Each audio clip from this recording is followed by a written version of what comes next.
বাঁকুড়ার ওন্দা ব্লকের বিডিওকে প্রকাশ্য সভামঞ্চ থেকে আক্রমণ করলেন বাঁকুড়ার ওন্দা পঞ্চায়েত সমিতির বিরোধী দলনেতা অঞ্জন নাগ চৌধুরী।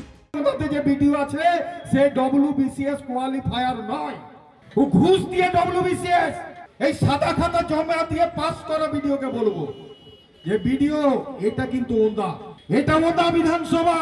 মনে করবেন না আপনার বাপ চাচারা এসে আপনাকে বাঁচাতে আসবে। 18 পঞ্চায়েতের ইতিহাসটা একবার আপনার এখানে লোকাল বাপ কাকাদের জিজ্ঞেস করে নেন। এরা আদৌ মানুষের বাচ্চা?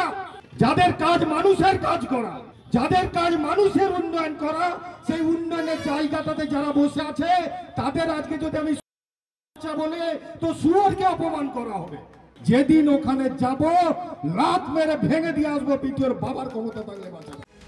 ওন্দা পঞ্চায়েত সমিতির বিরোধী দলনেতার এই ধরনের মন্তব্যকে সমর্থন জানিয়েছেন ওন্দা বিজেপি বিধায়ক অমরনাথ শাখা।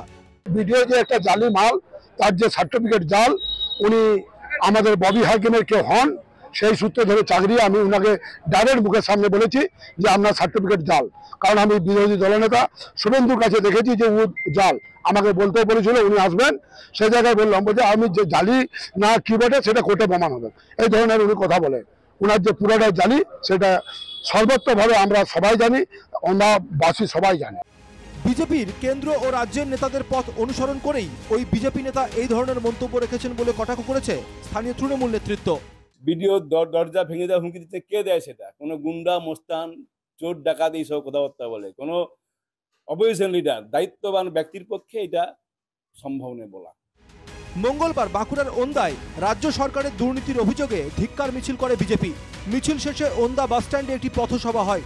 সেই পথসভায় ওন্দার বিজেপি বিধায়ক অমরনাথ শাখা ও সোনামুখীর বিধায়ক দিবাকর ঘরামিকে মঞ্চে বসিয়ে ওন্দা পঞ্চায়েত সমিতির বিরোধী দলনেতা অঞ্জন নাগ চৌধুরী, ওন্দা ব্লকের BDO Mosharraf Hossain, joint BDO ও তৃণমূল পরিচালিত ওন্দা পঞ্চায়েত সমিতির সভাপতিকে তীব্র ভাষায় আক্রমণ চালান।